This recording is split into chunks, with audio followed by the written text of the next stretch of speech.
if you don't mind, I'm gonna refer to you as Barak, if you don't mind. Yeah, that's fine. All right. Super cool. Yeah, Mr. Barak. First and foremost, I just want to say thank you for taking the time to come into my platform and take time out of your busy day. Oh. Never in my life would have I said, you know what, I'm gonna be having someone running for presidency here in my studio. Yeah, thank you. I appreciate your warm invite to the two of you and you as well. And I'm very enticed in beginning a conversation with the both of you and seeing as to where it leads and the direction that is needed for our nation. To lead it in the right way. You got a leader in the right way. This beautiful country you live in. Definitely. And by the way, so for people that are not really familiar with my friend, I have Chris here. Why? Because I'm not the most fondest of politics, right? Yeah.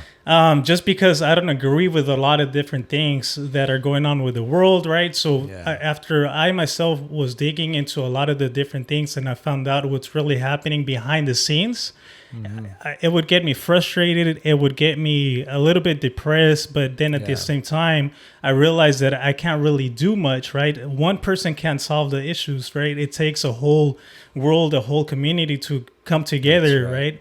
However, I brought my friend Chris because he's more in depth with politics. Maybe he's more not that I'm a politician, but listen, I'm not a politician as well. I mean, I'm an entrepreneur, a businessman.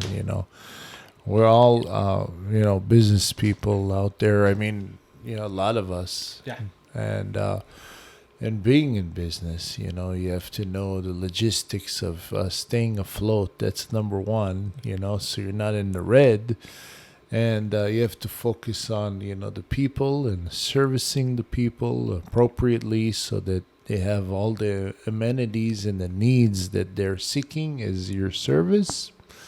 And you're a deliverer, basically. You deliver and you exceed their expectations, and therefore you are rewarded monetarily, And you don't even expect it, but it just happens because you've done the right thing.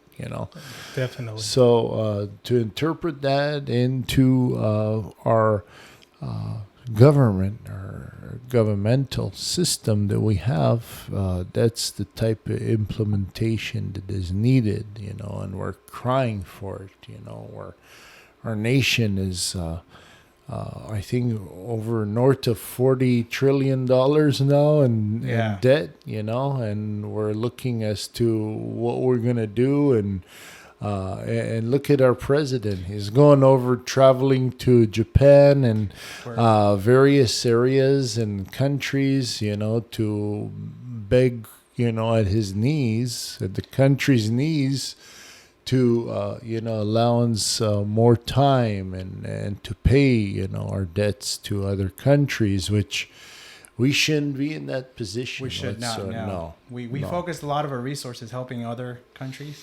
Yes, where all those resources should have stayed here. Absolutely. We're digging ourselves a big hole. And I believe we all attribute to our tax system. I mean, you and I.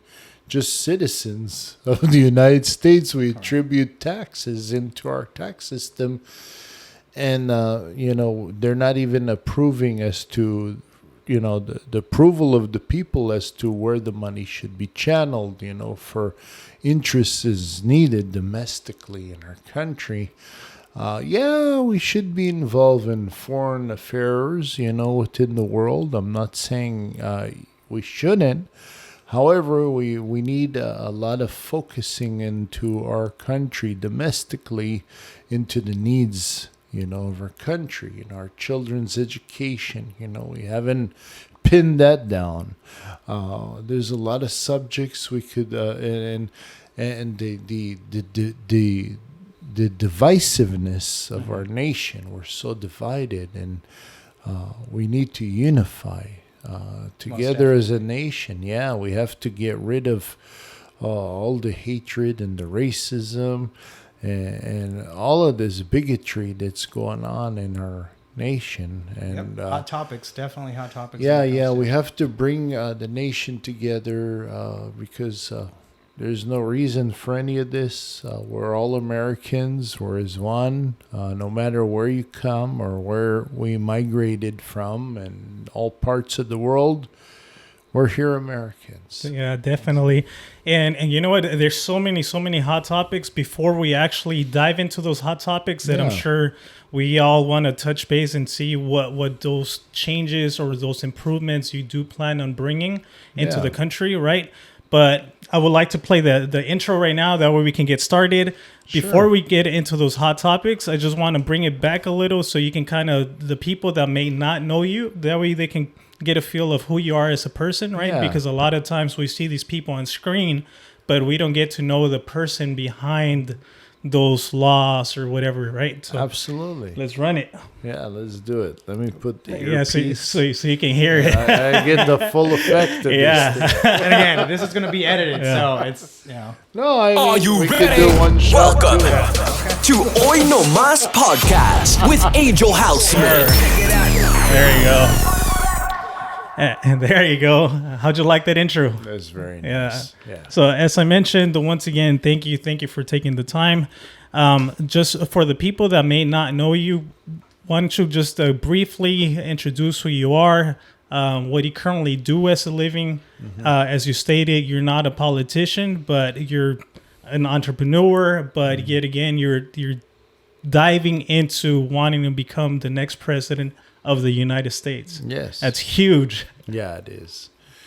Well, I believe when you start from grassroots, from the bottom, and you build yourself up, as an individual, as a person, you build up not only your foundation, your character, your confidence, and everything that integrates with yourself as a human being. And you're really in touch with who you are and what your talents are and your abilities and and the disabilities that each person. We're not perfect. Each and every one of us, we're not perfect, but each and every day we perfect ourselves as we go along, and we're better and better and better. It's a matter of perseverance, of passion, of love, of what you want to accomplish in your life and where you want to go. I started off, working in a gas station, $3.35 an hour. Okay. But through the intricacies of me working and $3.35 an hour, I learned communicative skills, sales. I've learned accountability, many interpretations just working in a gas station, dealing with the public. So basically I understood as working as a part-timer, full-timer in the weekends, and making that $3.35. I knew I couldn't enter into home ownership because it just wasn't enough, and I couldn't build a family, and have a family. So therefore, I understood that I do not want to continue my education, and I want to enter into a trade, and I've entered into a plumbing trade, And by learning a plumbing trade and understanding the anatomy of it, I went ahead and later on built a business out of it. And I had 150 employees and delegated to them, and I made it a business, So with that said, I was able to achieve success and by saving my money. I not only saved my money, but I invested the money that I've saved into real estate because I'm in the field of plumbing and the anatomy of the bones of a building, a house, a home, or anything that has to do with real estate, I've learned. And therefore, I could actually, I know how it works, how everything functions, and I just moved over to real estate from plumbing, and then I've just continued through my ventures in real estate because everybody needs a place to live. Yes. Everybody needs a place to work.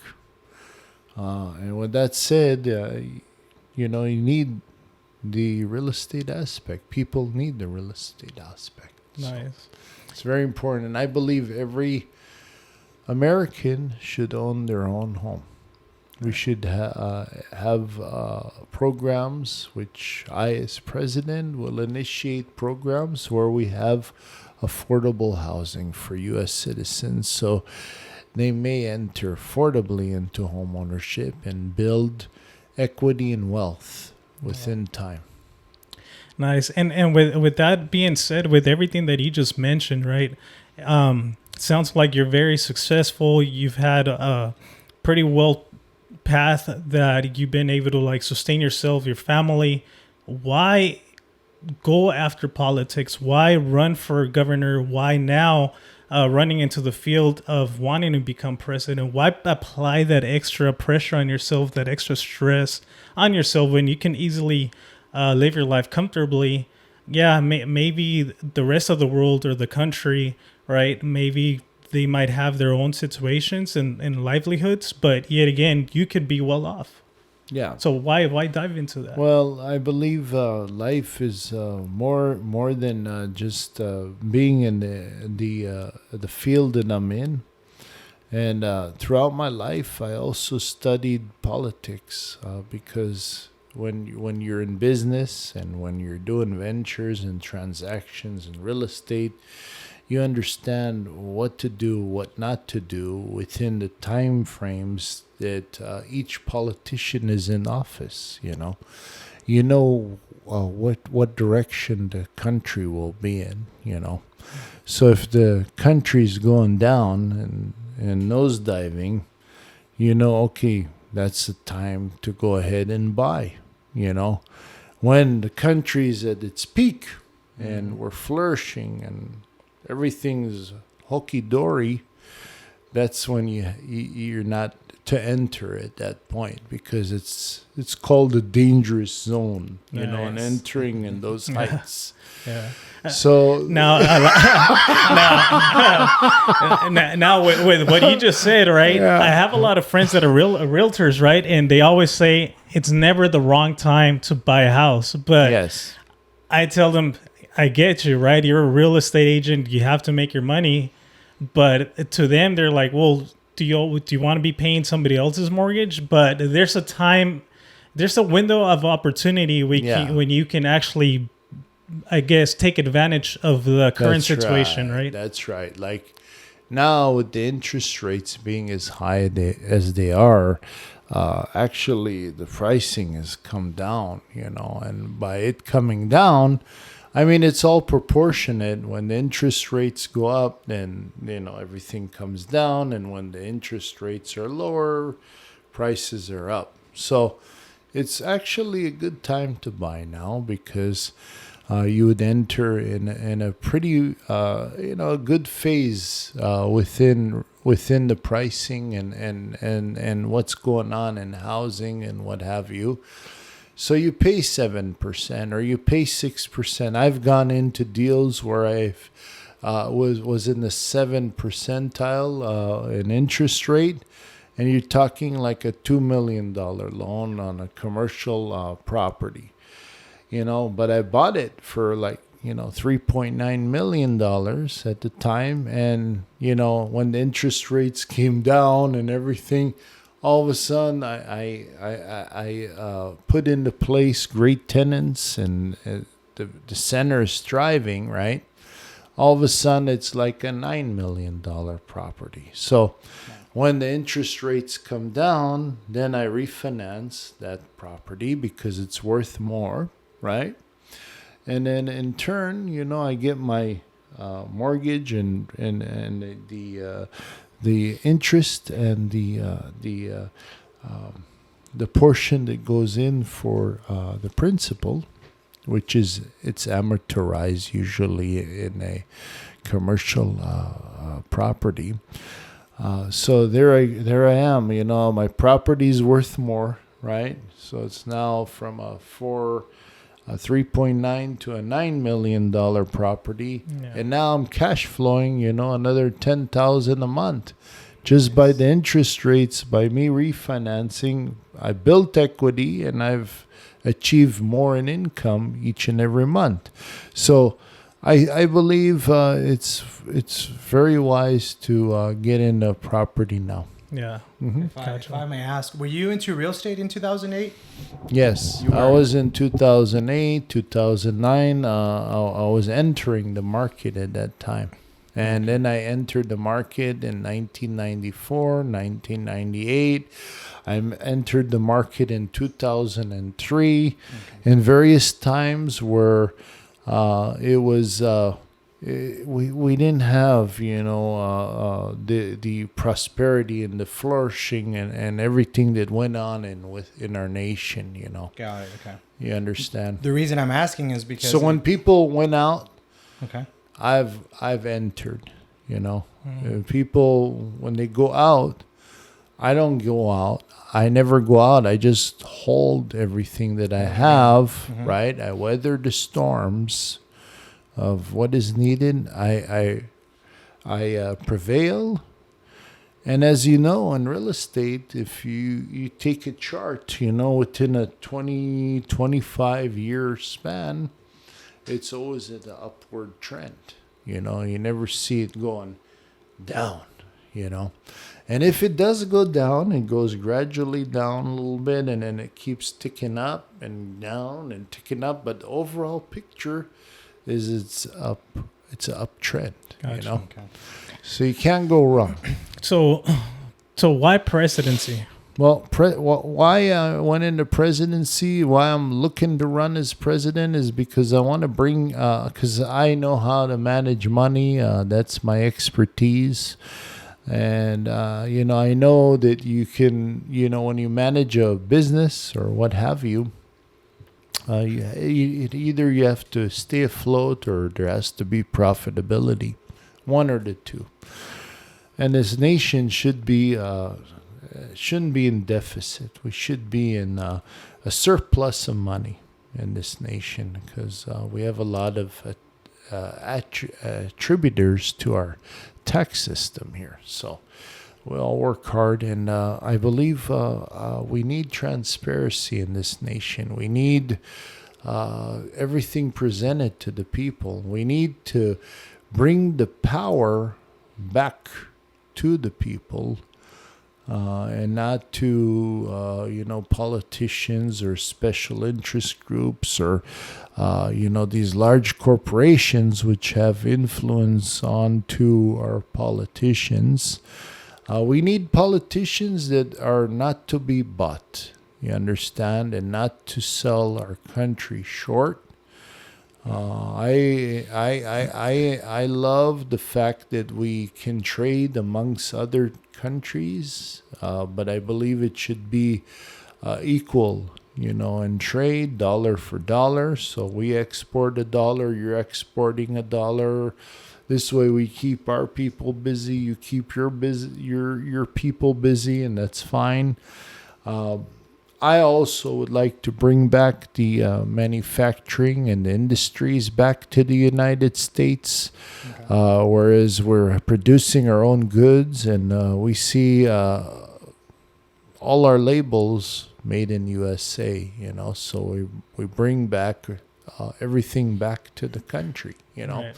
And we have a lot of resources here, such as oil and gold and silver and so many, and lithium. There's a lot of sources. We have everything here. So why are we buying our oil outside of the nation? It just doesn't make sense, And then one day, oil will be extinct because we won't be using oil anymore very shortly. I'd say in the next, 30, 40 years from now, it'll be, we'll use the oil, Yeah.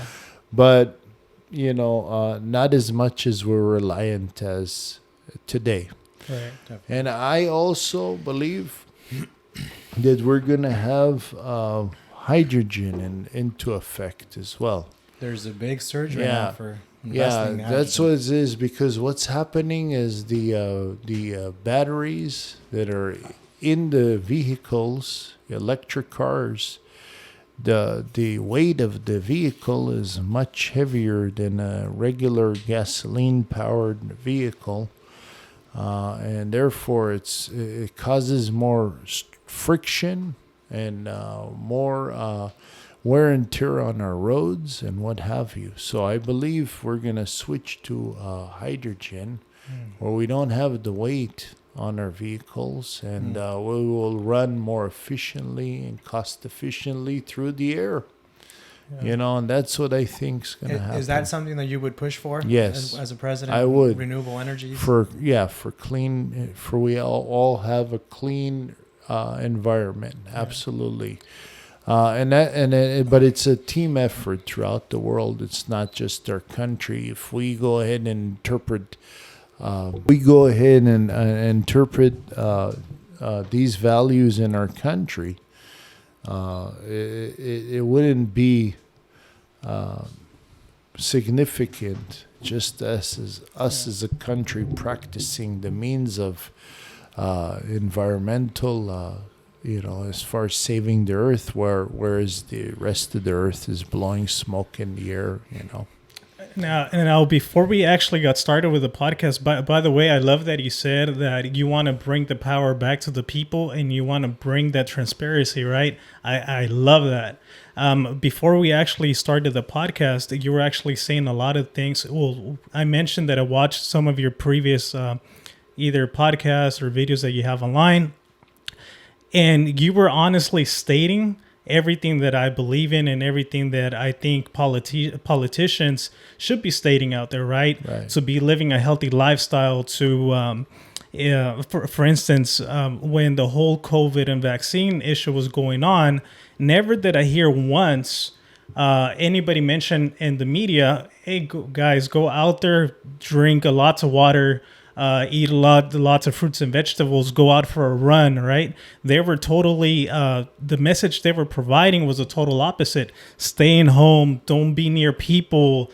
It was actually working towards the opposite, that it would cause depression and it would actually malnourish somebody, that it would cause more trauma to the person and get more sickness out of the person, right? And now you were saying the actual opposite. How much faith do you actually have by you wanting to become fully transparent, promote that type of lifestyle for somebody, for the country, that the powers that being would actually help and promote somebody that's actually promoting that type of lifestyle? Well, basically what you interpret to me just by you speaking is you interpreted fear. What they were doing is they're interpreting fear into the people. And I think that's, and they interpret it not only in the country but throughout the world. The fear. Hey, there's a problem. You gotta lock down. You gotta don't touch the knobs. You're gonna disappear. I don't know what they were thinking. I'm not saying it wasn't serious, but they made. I think it was more than really what it really was. Now they don't talk about the flu anymore. I mean, how many people die from the flu and influenza and other diseases, and not only that, in car accidents and all type of arrays of issues that we die.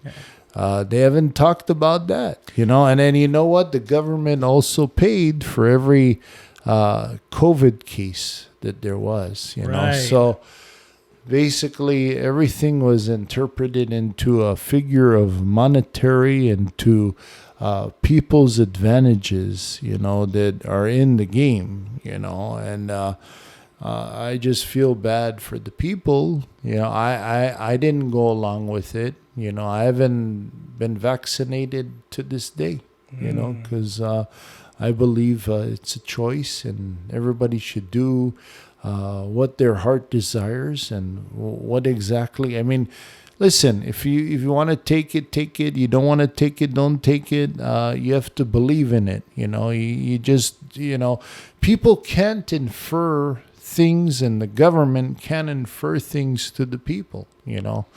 People have to decide for themselves whether this is something that they want or they don't want. And when the whole COVID happened, they were giving donuts away, literally just to take the shot.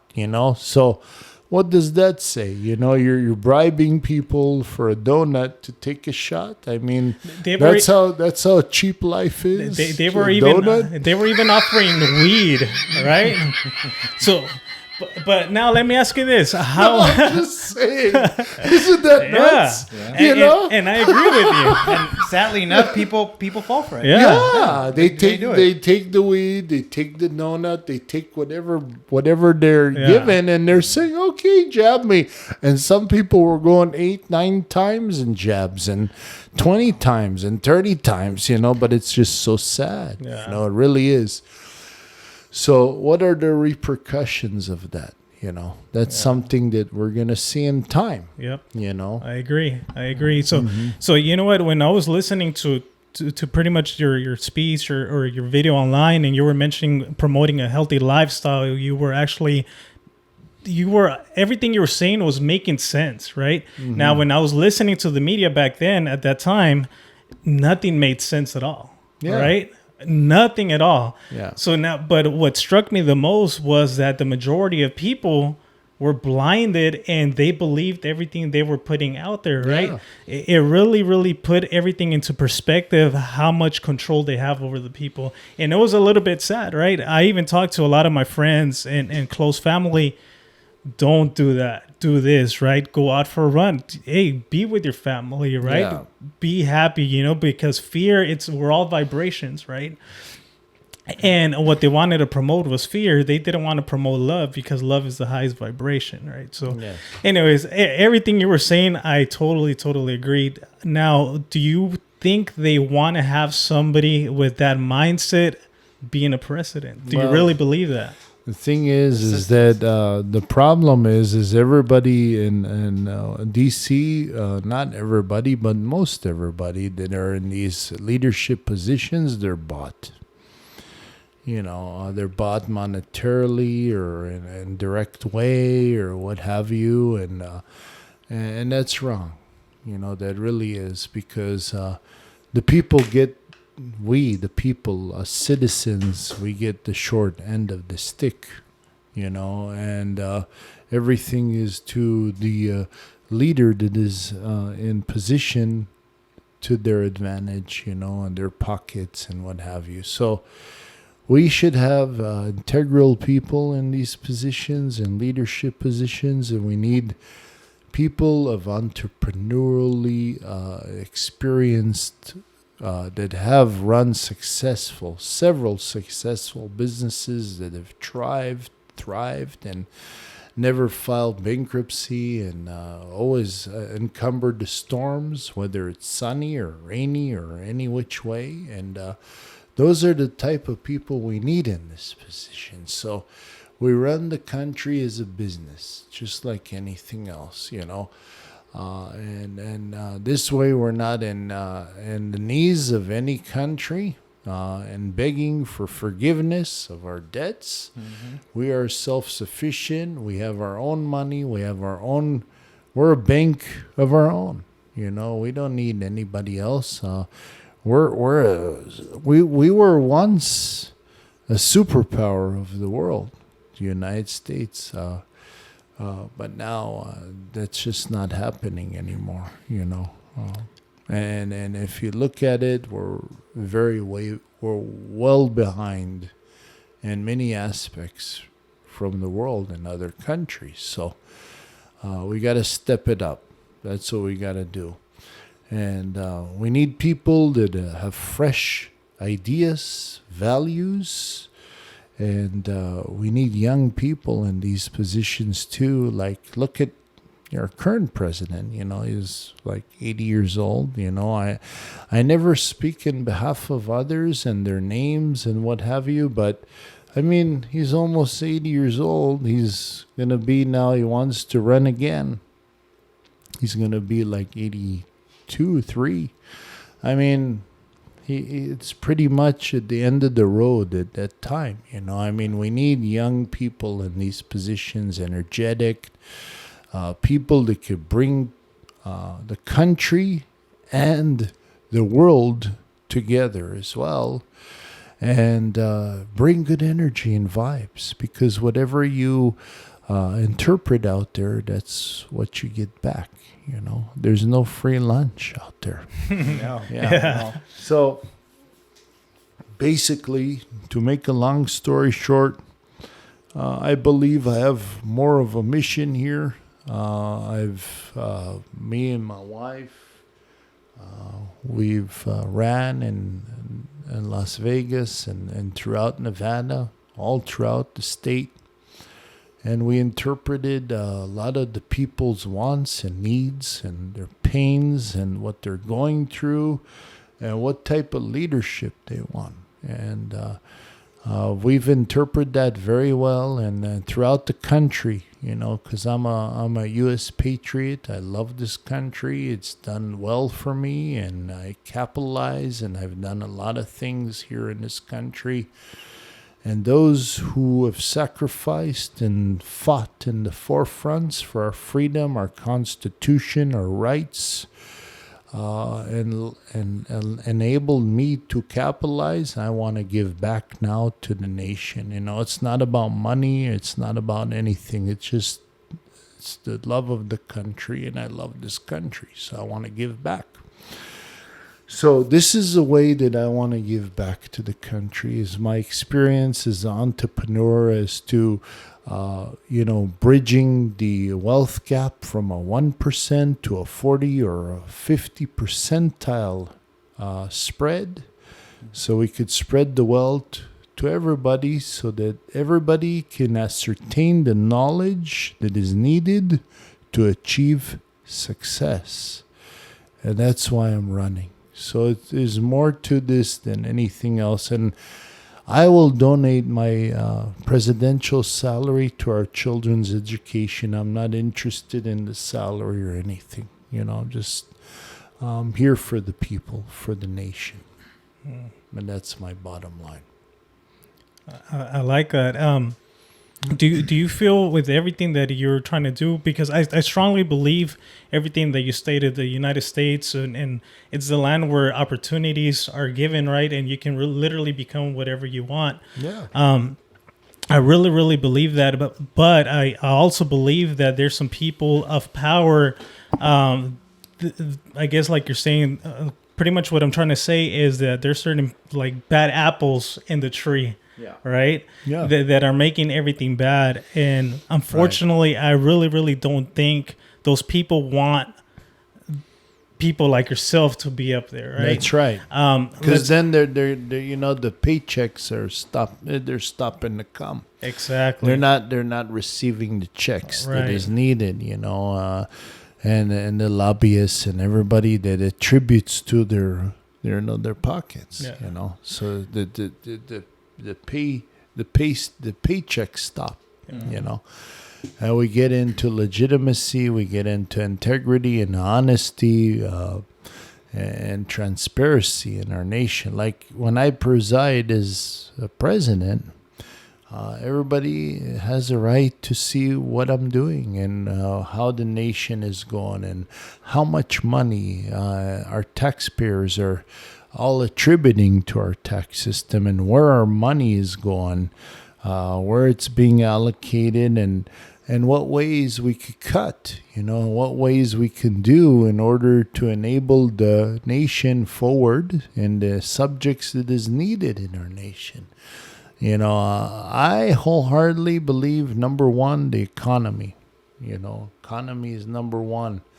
We got to get our economy to a point where we, like I said, we are self-sufficient. Number two is We have to enhance our children's education in the nation, bring our kids up, and interpret a lot of curriculums and real life functions, teach them, financial literacy, how to manage money, how to save, how to invest, what to do with the money, and how to handle money, and achieving impeccable credit.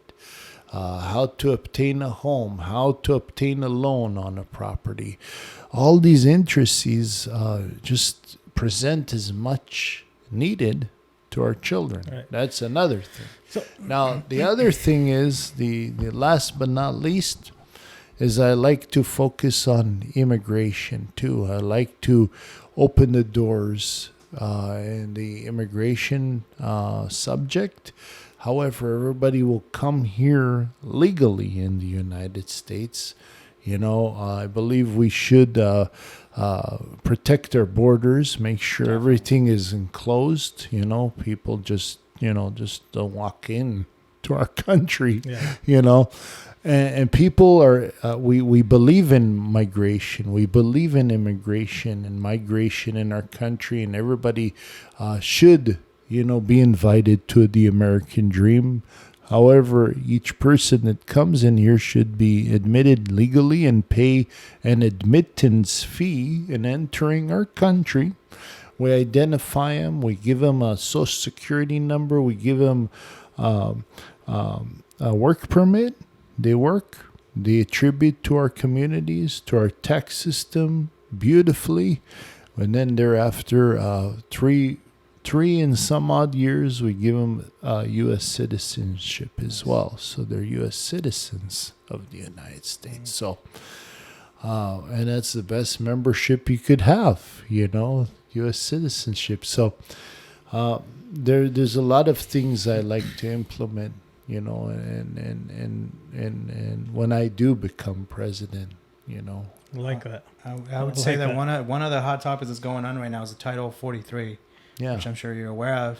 Do you think we're handling that, or the country's handling that correctly? No.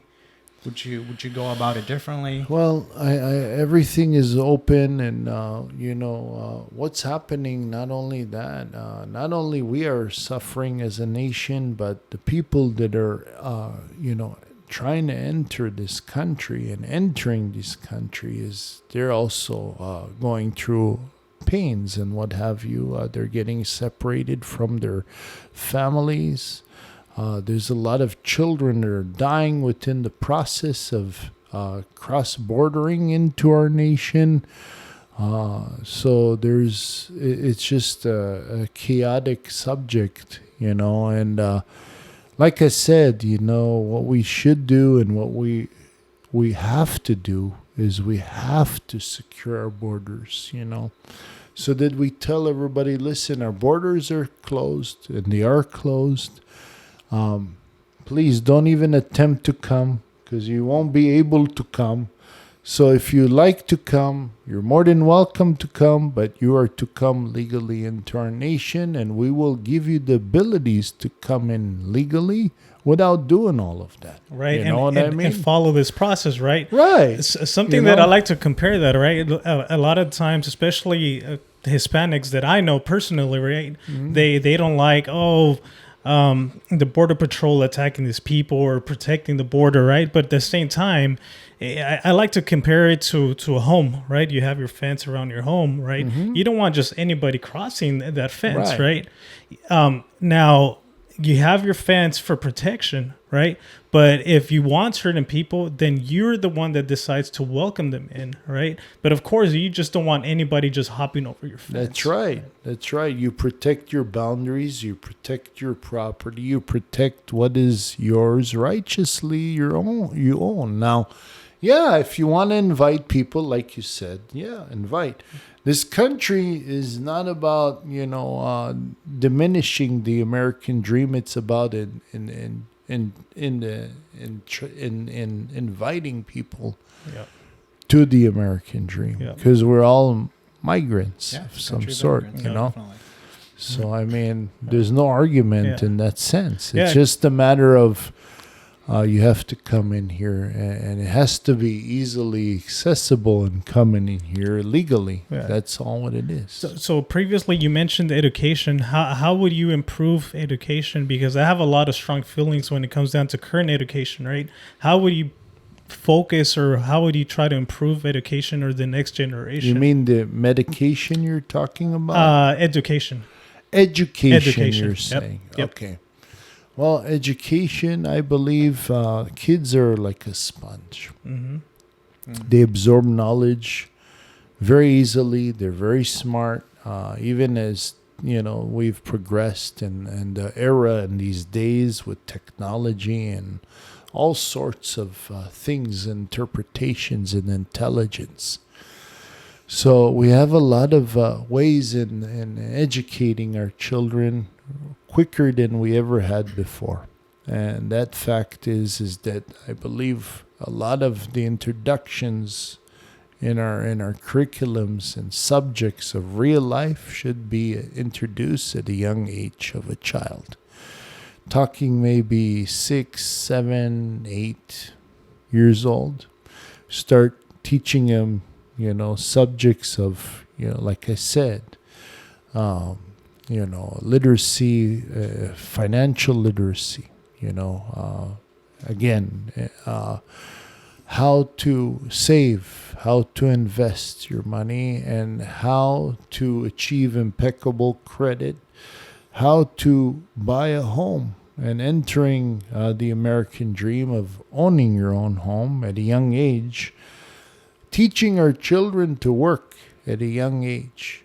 Talking about 14 years old. They start learning, they have to get a job. Okay, you gotta go get a job somewhere part-time, maybe 4 hours a week. You tally in back into the school systems. It's a mandatorily type of thing. And with that said, you learn communication skills. You learn how to exchange money, because there is someone's coming to you ordering a meal or something, right? And you interpret the communication, you know where to press, what to do with whatever the register is, and then there's an amount of money that the person has to pay. So therefore they touch and feel currency. They change back currency to the customer. They learn all the intricacies of everything, how the meals are prepared, how fast they're moving, all of these things. It's all a chain of thought, and it all is embedded in a child. Right. That's number one. Number two is we have to identify our children's talents. Yes. We have to know what they're talented of. Every parent is a participant, and teachers need to be participants in the children that attend the schools along with the parents. And we have to know the children's talents. We identify their talents. We know where their strengths are. And also, we do IQ tests on every child. So we know what levels each child is. So we know what we need to work on, if there's work needed. And then if there is no work needed, then we know where to send the child over to. Maybe they have to be in NASA. I don't know. Yeah. They have to be somewhere else. Right. You don't know. Yeah. We don't want to waste time. We don't want to waste energy. And we want to have our children as educated and as effective in the means of the real world. So when they graduate high school, they already know where they're going. They know if they're continuing education. They know if we have subjects in recruitment through military. We have job recruitments. We have arrays of where they could start their own businesses, and keep in mind, when they work in age 14, they cannot, the money that they earn from their boss or the place that they work for, they infiltrate that money straight into their account. So at age 18, they can't touch it. Okay, so meanwhile, there's accumulation of Nice. money there too. Nice. And then meanwhile, we teach them how to obtain a home and finances, and then we build their credit up in school too. Yeah. And then they go ahead into home ownership. They Right. put a down payment from the money they've earned, just working part-time, and then they're in the home ownership. Yeah. Yeah, because how many times have you heard that statement, right? That as soon as you graduate, it's like, oh, do you mind turning? That's fine. Yeah. Sorry, cut off. Yeah, This one cuts off. That one, you're 100%. You're good. Yeah, you're good. So how many times have you heard that statement? As soon as you graduate from high school, we're not. Oh, now you're going to enter the real world. But why wait until then, right? Because now all that time and period that you were at school, you pretty much didn't learn anything that pretty much got you ready for the real world, right? That's right. And I really feel like you were stating all those different values and assets at school. If you were to learn how to work, how to give you the opportunity to find out what you really want later on in life, your talents, how to do your taxes, right? Why is there so many people out there paying for somebody else to do their taxes? We should all learn how that works, right? That's right. Now, another thing too is that teachers are way underpaid. They're not That's even right. motivated to That's teach. right. They're not even motivated That's to another teach. subject. The Yeah. entire education Yeah. needs a reform. Yeah. I believe we have to enhance our children's our teachers' salaries. Absolutely, it's a must. You have to. I mean, they not only they've educated themselves to put themselves in the positions that they are, and they do it out of their heart. But I mean, in all due respect, they should be some sort of gratitude and appreciation for them, and I believe they should be happy. They are happy to go to work because that's what they love. But even more so, just they need a salary enhancement. And then they could put more passion into teaching and what have you.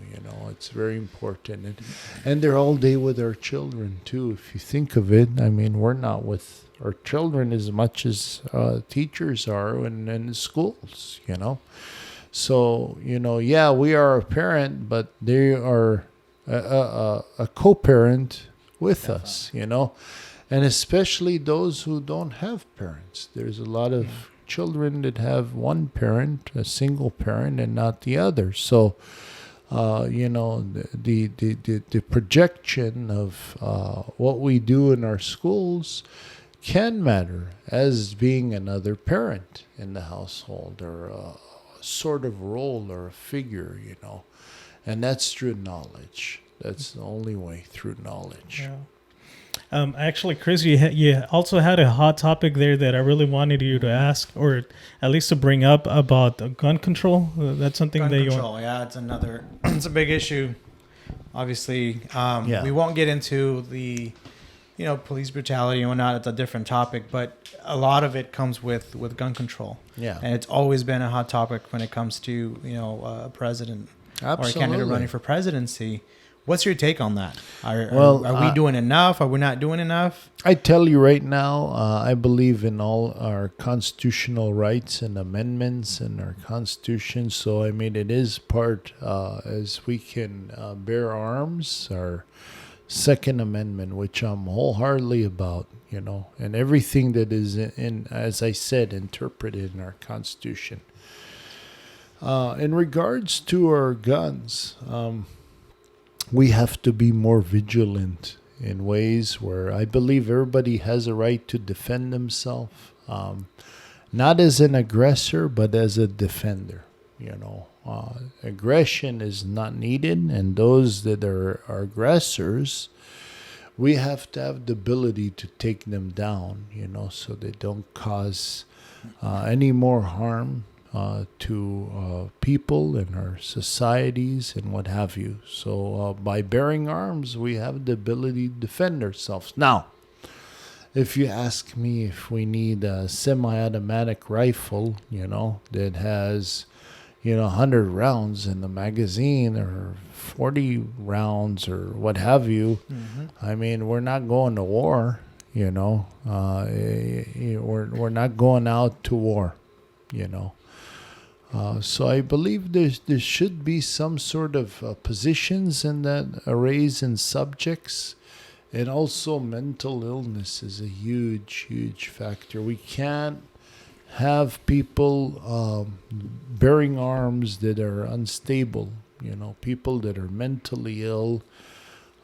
We shouldn't have them bear arms whatsoever. For that matter, period. Which is and also people that know the fact that there is some sort of nature in mental illness and to individuals that do bear arms, that must be addressed immediately to authorities. So, and it must not be taken lightly as well. We should really focus on whatever people tell us in the communities in regards to mental illness and those who bear arms, So you would agree that we would have to have stricter requirements for people to bear arms? Yeah, absolutely. I think the I mean, not to take away our rights, but just to have a grasp on, more stringent and abilities that is more sensible intellectually,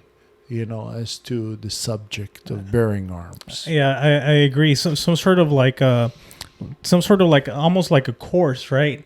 That you go through this trial or this training that you earned the possession of a gun, right? Absolutely, and also gun training. You have to go through gun training. Listen, you're going for a license, right? You're gonna drive. You're going for a driver license. I mean, obviously, you have a person that you've gone through schooling, right? They drove in the car, they witnessed, and you have the hours and tallied the hours of you driving the vehicle, and you're stable, and therefore you have a certificate which you take over to the DMV so you could go ahead and do your driving test, right? I mean, if you don't have the experience, how are you going to go behind the wheel? I mean, you're going to go with a tester and someone that's testing you behind the wheel and you don't know how to drive. I mean, that's a problem. So gun training is also a subject, and we should have also licenses for everybody that bears arms. They're licensed. They have licenses of bearing the arm, and their training and everything that goes and correlates with that.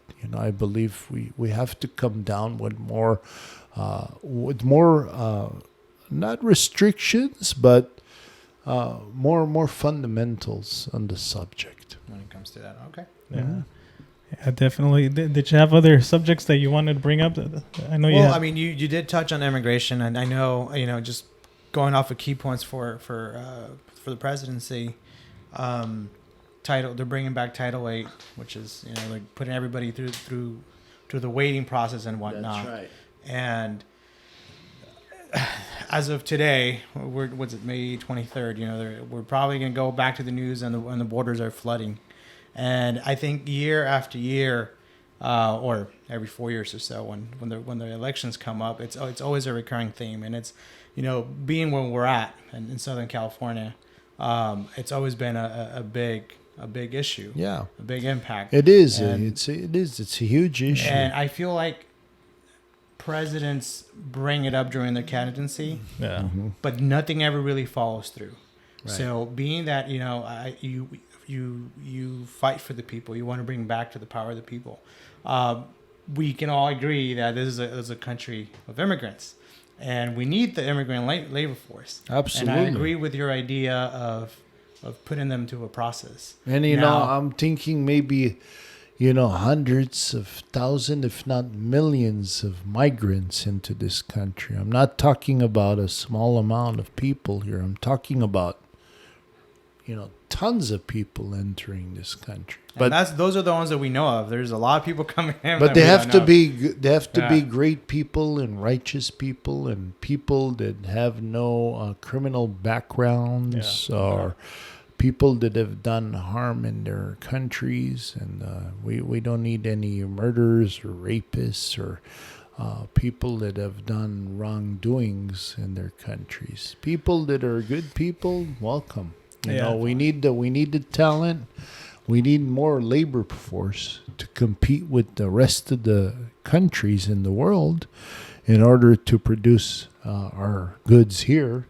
So we need people in here.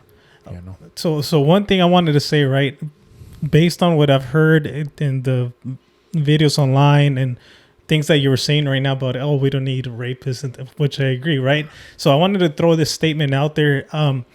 Have you been compared with Trump in the past? And if so, how do you compare or how do you differ from Trump?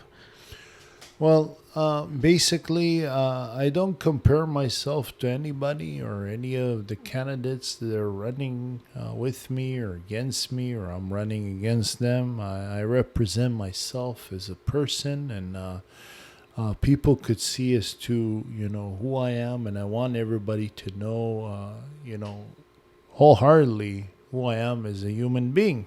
Yep. How I could relate to Trump, I relate to him in a sense where, you know, in a sort of on his aspect, the entrepreneurial aspect. That's it. Other than that, I don't compare myself to him, and he has no comparison to me.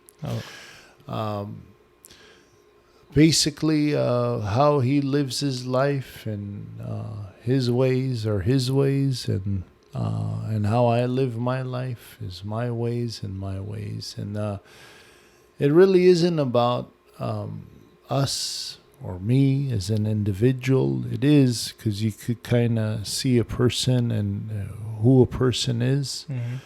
But really, it's the people, you know. That's what the bottom line is. And the bottom line is if you, as a president of the United States, can deliver what I say that I'm going to deliver to the people. Yeah. That's what counts. I'm doing my job, you know. And the end of the day, I have to do my job. And I have to fulfill my promises to the people and the end result. Yeah. And that's what it is. Now, Trump did he did fulfill his promises to a certain extent, not to all the extents. In regards to Trump, he's more he's more like he's not a well-polished diplomat, or, you know, the way he speaks to the people, I believe is wrong. I think you have to be more well-defined as a leader, and you have to be polished in a lot of senses, is how you communicate with the public. It's very important. And he definitely doesn't speak like a politician. That's I mean, there's two ways in communicating to human beings. One is you could shoot flowers out of your mouth, which, you know, the words of wisdom and knowledge and forwardness and great vibes and interpretation towards positivity. And then you could go the other way, which is shooting bullets and just harming people, just, you know, how you speak. So it's very important to know how to communicate with the public, and what you're saying out there, you know, and the effects of what you say. Yeah. It's very important. Is there a precedent that you would want, or is there a precedent from the past that you would say, you know what, I really liked this about this president, and I would want to implement that into my role as a president? Anybody in particular, or something that really stands out for you? Well, I admire Abraham Lincoln. Okay, that's one of the names that was bringing up to me when I. Okay. I love Abraham Lincoln because he got his life cut short, and he's a visionary. He actually brought the Republican Party to life. He also brought the elephant, our mascot, to life as well. And he's done a lot of good. The fact that he freed the slaves, and he initiated the emancipation and the proclamation of the nation. Interpretations of what he's done, it's just incredible. And I admire also Martin Luther King. Martin Luther King, I loved his aspiration and the dreams that he inspired me, even just by his dream speech, and the fact that he wants to bring it to reality. But all these people that have been assassinated, and had their life cut short, they weren't able to achieve the dreams that really they wanted to seek in leadership. So I would like to bring their dreams to life and to reality. What about a JFK, right? Because you bring up a lot of transparency, and that you're pretty much a 180 to the current system, right? But JF Kennedy, the way he spoke, the way his messages, his speeches, that was a true leader. Yes. And look what happened to him as well, right? His life got, cut short. So, now, I mean... Are you scared because of you trying? No, I don't care. I will give my life to this country. If my life is cut short, it's cut short. But at least I had a voice, and I have an interpretation in our nation. And hopefully, it's a movement, and people will follow maybe for generations or thousands of years to come, and it would be my honor, that I give my life to the nation. I love this nation, and but I don't know, today's technologies, it's different, and people are more inclined with security and what have you. So hopefully it doesn't happen. No, definitely. Of course not. No, of course not. But if it does, at least I gave my life for a great reason and a purpose of the country. And to stand for something, right? That's huge, right? Because if you don't stand for what you believe in, that's right, then what is life, right? Especially as a man. So regardless, as a man, I very, very much respect what you're actually doing and the things that you're actually stating and putting everything out to the public, everything online. That's very, very admirable, because like I mentioned, it's pretty much everything against what the media is posting out there, everything that's being thrown out, but all these different politicians. So everything you're doing, everything you're spreading, it's very admirable. Yeah, thank you so very much. I will do it many times over for sure. And I really hope that the country does listen in to me, and I know they have, and I know they will, and they will continue and listening on to my voice. And with that said, I hope they take a lot of my positions and hopefully move the country in the way is needed, at least until I become president. Yeah, I like that. This country's definitely ready for a change. So You know what? For me, I'm good with time. It's currently 9:43. You had mentioned earlier from 8 to 9, but it's already 9:43. No, because we're having a very interesting discussion. I love this. Time flies when you're having fun. I kept on watching. I was like, wow, it's gone. That's why I love podcasts so much, right? Because these conversations, deep conversations, just meaningful conversations, can be left for the public to watch and hear. Absolutely. So we're doing a inspiring thing now. This is unbelievable. We're creating history. Between the three of us right now. Definitely. Yeah, and thank you for being genuine. Like, I think very, very, when you look at the politician world, they polish the words. They say what people want to hear, but not the people. It's like corporations. Right. You know, the people Right. that are making bucks. Special So interest just groups. having this interaction with you is genuine. Yeah. Like you Yes. are really for the people. You're a man of your word. You're a man of Yes. and it's, I think, putting this out there and showing who you really are and showing, I think the people as a country are ready for a change. Yeah. So I really, I wish you the best of luck Thank with that, you. and I thank you appreciate- for being open to being here and Thank expressing you. how you really feel for that. I as well. appreciate you having me here, and you guys are really nice gentlemen, and I look forward possibly in the future for another conversation. It would be my honor. Once you get to the White House, I want to say this. Once you get to the White House, That's a different thing. You have to come for dinner. Yeah. Well, once you get to the White House, I want to be the first podcast at the White House with you. No, seriously, absolutely, be my honor. I want the Really Secret would. Service right there. Like, hey, would you like? I tell to you stay- right now, I want to tell you, the White House is the house of the people. Yeah.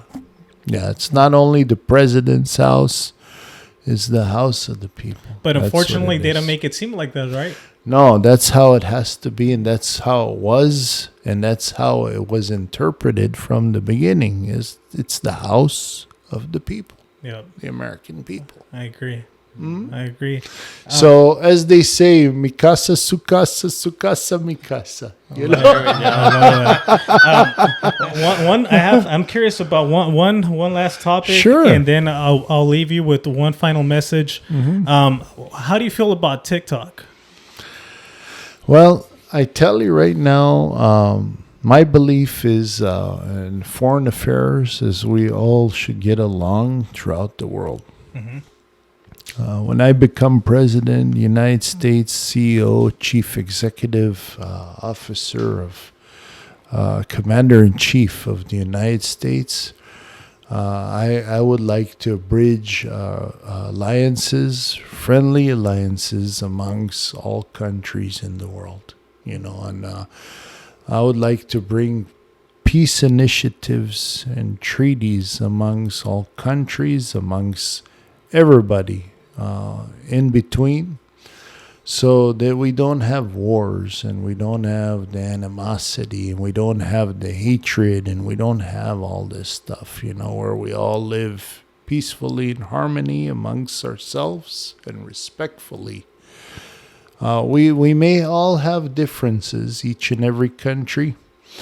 They're a communist country, and we're a country of democracy, where we have our rights. Two different worlds.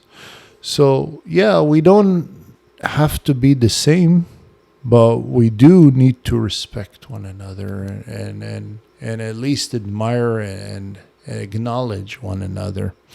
You don't have to agree, but you have to respect. That's my whole means of interpretation in foreign affairs. Right.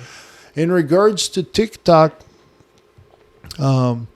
I believe we should have agreements with China, whereas we have our businesses and our interpretations of what we have here in this nation, in their nation as well, unrestricted.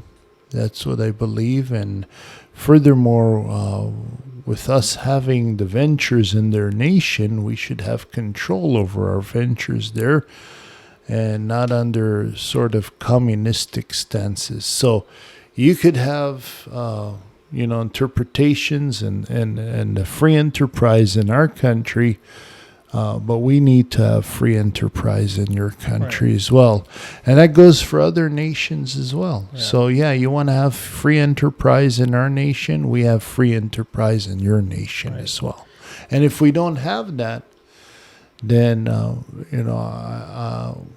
there's other ways, but I don't really believe in and getting into those type of countries that don't agree with our interpretations as we respect their interpretations. Yeah. Sorry, I'll wait for the camera too. Since the reason why I was bringing up TikTok, right? Because a lot of all the way till. There's a lot of intellectual information that is ascertained through TikTok, and yet we don't have that in their countries. Right. We don't have the knowledge as to what's going on in their country, but therefore they have knowledge as to what's going on in our country. So do you really think they're infiltrating into what we're currently doing in the United States? Do you really feel like that, or do you feel like it's just an app for people to have fun and enjoy? Also, another thing too that they've also said that TikTok is a tool to dumb down the next generations, right? Our attention span it's slowly getting smaller and smaller. That our attention span, for example, podcasts at times, maybe the younger generation, they can't consume that type of content because they're so used to just scrolling, right? Do you feel like it's a tool that maybe China is using to like attack us internally, or also infiltrating the country? Or do you feel like it's an innocent app? Well, I think if it really is an interest as to it's a subject of interest in our country, we have a lot of people that have large amounts of money that can, buy out TikTok, and have it here in our nation, TikTok. If it, worst case scenario, that's how we would alleviate that problem. If there's a sense of, a fear of some sort, just like, WhatsApp was bought up from Facebook, and Instagram was bought from Facebook.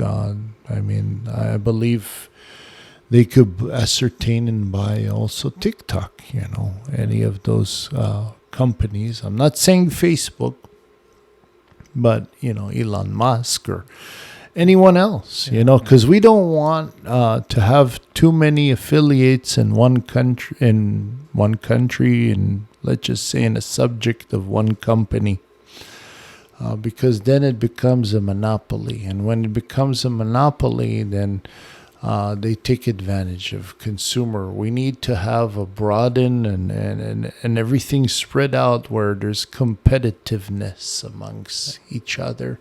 So it's fair game for the consumers out there, as an entrepreneur I'm talking. So, and then in this way, the control is in various places in our economy and various companies as well, not only in one company.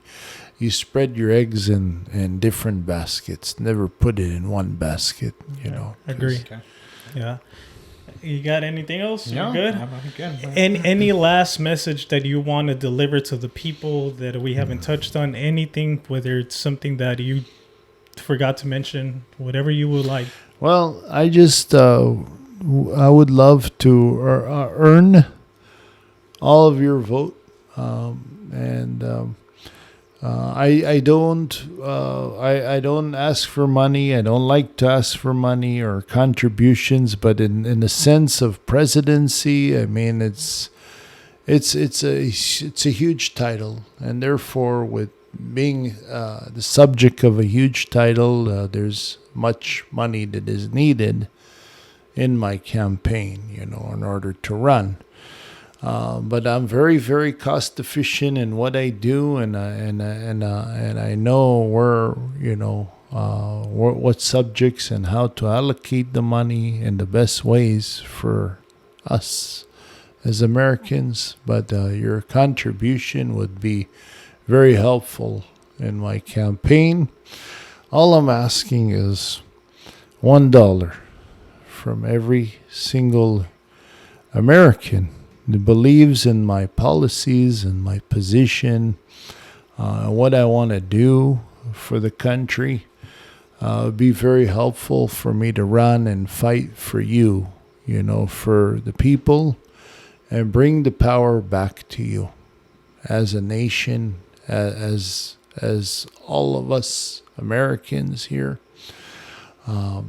it would be appreciative. It really would. And you could visit my website at www.barakzilberberg.com, BarakZilberberg.com. And please look at it. If you see the subjects of all my stances, my policies, and you like what I have to say, just donate $1. That's it. I mean, $1 will make a remarkable difference from each and every one of you. And it'd be my honor to serve you all as President of the United States. And I don't look at you. I don't look at it as being a president of the United States. I'm looking at it as being a public servant to you all. That's it. I love that. Aside from giving you thanks, I also want to say thank you to your wife. Right? She made this possible. Yeah.